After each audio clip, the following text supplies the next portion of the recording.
स्वागत है आप सभी को हमारे इस चैनल में। आज हम इस वीडियो में बताने जा रहे हैं स्वामी पेरियर ने रामायण में बताए गए कुछ मनगढ़ंत कथा को प्रमाणित करने की कोशिश की है। स्वामी पेरियार और उनकी सच्ची रामायण। लंका कांड। रावण से युद्ध करके सीता को वापस लाने के लिए राम का पुल बनाने का निर्णय एक मनगढ़ंत कथा है। राम की सेना में हनुमान थे। रामायण के कथानुसार जो उड़कर लंका जा सकते थे। रीछ और वानर नहीं उड़ सकते थे, किंतु हनुमान अपने आकार को कितना भी छोटा और बड़ा कर सकते थे, जैसे सुरसा के मुंह से निकलने के लिए छोटे हो गए थे और सूर्य को मुंह में लेते समय सूर्य से भी बड़े। रामादल की सेना ज्यादा से ज्यादा 5000 से ज्यादा नहीं होगी। जब हनुमान सूरज को निकल सकते हैं और पहाड़ों को उठा सकते हैं, तो हनुमान को रामादल की चींटी के बराबर सेना को लंका तक पहुंचाने में क्या दिक्कत थी। रामादल की संपूर्ण सेना हनुमान की पीठ पर सवार हो जाती और हनुमान पूरी सेना को उड़कर लंका पहुंचा देते। समुद्र पर पुल बनाने की जरूरत ही नहीं थी। दूसरा उपाय ये था कि भारत और श्रीलंका के बीच समुद्र की चौड़ाई मात्र 40 किलोमीटर है। हनुमान अपना रूप थोड़ा सा बढ़ाकर लेट जाते और पूरी सेना उनकी पीठ से निकल जाती। हनुमान बहुत ही बल, बुद्धि और विद्या से पूर्ण थे, तो हनुमान ने राम की सेना को लंका में पहुंचाने के लिए अपनी बल, बुद्धि और विद्या का प्रयोग करके राम के कलेश और विकार दूर क्यों नहीं किए।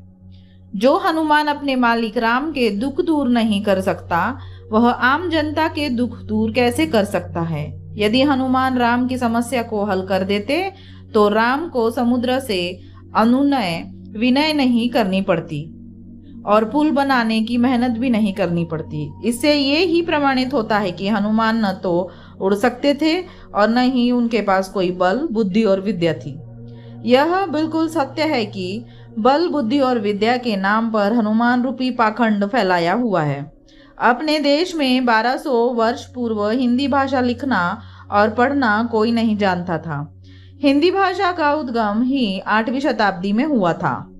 भालू, बंदरों के वंशज वर्तमान में हिंदी न तो पढ़ सकते हैं और न ही लिख सकते हैं। यदि राम के समय में भालू और बंदर लिख और पढ़ सकते थे, तो आज उनकी संतान पढ़ने लिखने में मनुष्य से आगे होती।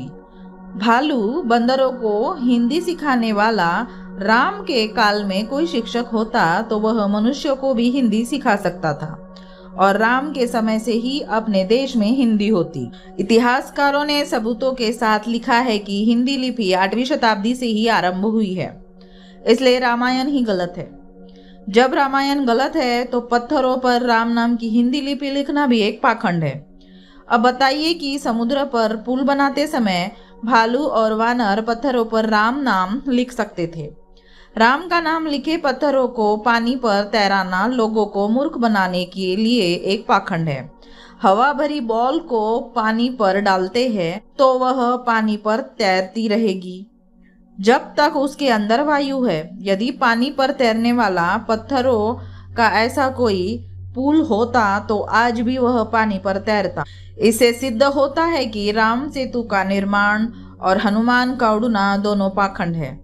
लक्ष्मण शक्ति के प्रसंग में तुलसीदास ने लिखा है कि लक्ष्मण को शक्ति लगने के उपरांत मेघनाद के समान 100 करोड़ योद्धा उन्हें उठा रहे थे, परंतु उनसे वे नहीं उठे। मूर्ख तुलसीदास को इतनी बड़ी गप्पे लिखते हुए शर्म नहीं आई। ऐसे मूर्ख की कुछ महान मूर्ख लोग रात और दिन पूजा और सम्मान देकर देश को काल के गाल में धकेल रहे हैं। देश के बड़े बड़े लोग जब मूर्ख तुलसीदास के ऐसे महामूर्ख शिष्यों से मार्गदर्शन लेंगे, तो देश को गर्त में जाने से कोई भी नहीं रोक सकता है। तुलसीदास ने ये भी गणना नहीं की कि जब लक्ष्मण को 1 करोड़ लोग उठाएंगे, तो उन लोगों को लक्ष्मण को उठाते वक्त खड़ा होने के लिए कितनी जगह की आवश्यकता होगी और लक्ष्मण के शरीर की लंबाई कितनी होगी। लक्ष्मण के शरीर को दाएं और बाएं दोनों तरफ खड़े होकर 1 करोड़ में से 50-50 लाख साधारण लोग दोनों तरफ से उठाते हैं, तो उनको खड़ा होने के लिए कम से कम 75 लाख फुट जमीन की आवश्यकता होगी, अर्थात 25 लाख मीटर अर्थात 2500 किलोमीटर तक की जगह की आवश्यकता होगी। यदि लक्ष्मण की लंबाई 2500 किलोमीटर थी तो लक्ष्मण के पैर श्रीलंका में और सिर हिमालय पर्वत पर होना चाहिए। जब लक्ष्मण का सिर हिमालय पर्वत पर था तो लक्ष्मण हिमालय पर्वत से हाथ बढ़ाकर दवा का सेवन कर लेता और हनुमान को दवाई के लिए हिमालय पर्वत उठाने की आवश्यकता नहीं होती। इस प्रकार की महान गप्पे तुलसीदास द्वारा रामायण में लिखी गई है। ब्राह्मणी लोग हनुमान को बल, बुद्धि और विद्या का भंडार मानते हैं, परंतु हनुमान सबसे मूर्ख था।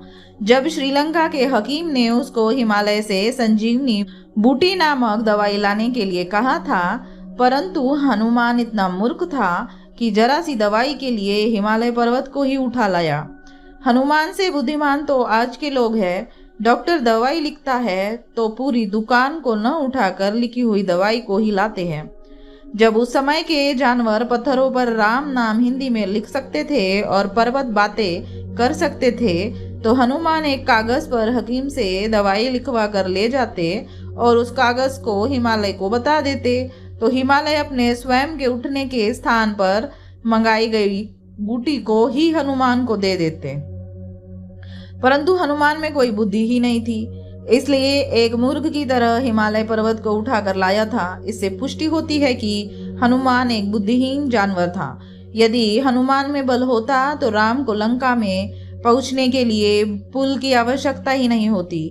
वह रामादल को अपनी पीठ पर बैठाकर 1 सेकंड में लंका में पहुंचा देता।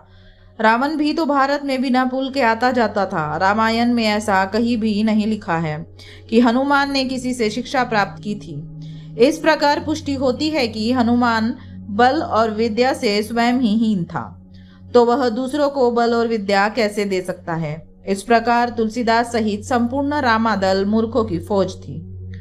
बंगाली रामायण के लंकावतार सूक्त में यह लिखा है कि रावण एक द्रविड़ राजा था जो बौद्ध धर्म में दीक्षित हो गया था और वह प्लेटो और सुकरात जैसा दार्शनिक था।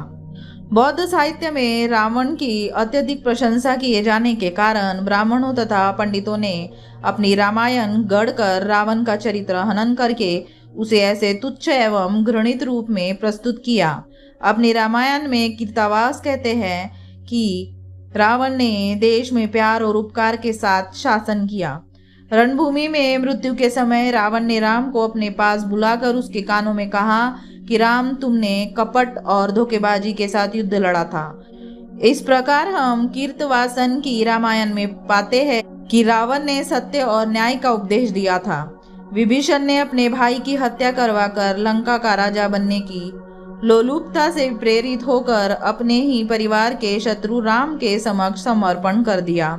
जब राम और लक्ष्मण मेघनाद से पराजित होकर गिर पड़े तो विभीषण विलाप करके कहने लगा कि राज्य को गंवाकर मैं मुसीबत में पड़ गया हूँ।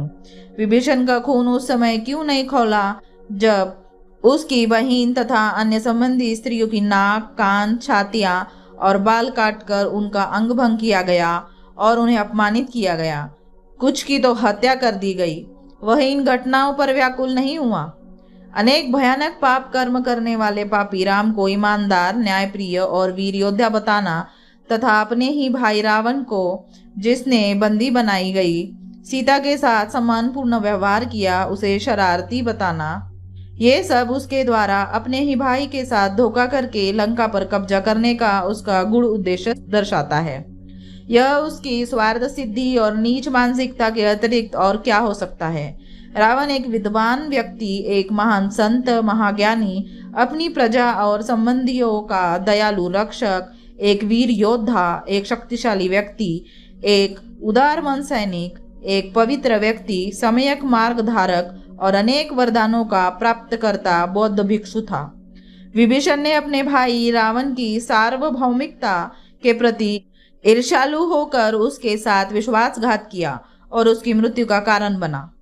रावण की मृत्यु के तुरंत बाद फिर भी विभीषण भ्रातृत्व भावना से भरकर उसके शव पर गिरकर विलाप करके रोने लगा। रावण के प्रति श्रद्धांजलि अर्पित करते हुए और उसके सद्गुणों का वर्णन करते हुए विभीषण ने कहा, तुम न्याय करने में कभी विफल नहीं हुए। तुमने महापुरुषों का सदा सम्मान किया। ब्राह्मणी लोग मनगढ़ंत कहानियों से भारत के आस्थावादी लोगों को खूब मूर्ख बनाते हैं। कभी राम के नाम पर दीपावली की मनगढ़ंत कहानी रचते हैं, कभी शबरी के राम द्वारा झूठे बेर खाने का पाखंड रचते हैं, कभी सोने की लंका का पाखंड रचकर लोगों को मूर्ख बनाते हैं। किसी भी रामायण में नहीं लिखा है कि राम दीपावली के दिन वन से वापस आए थे।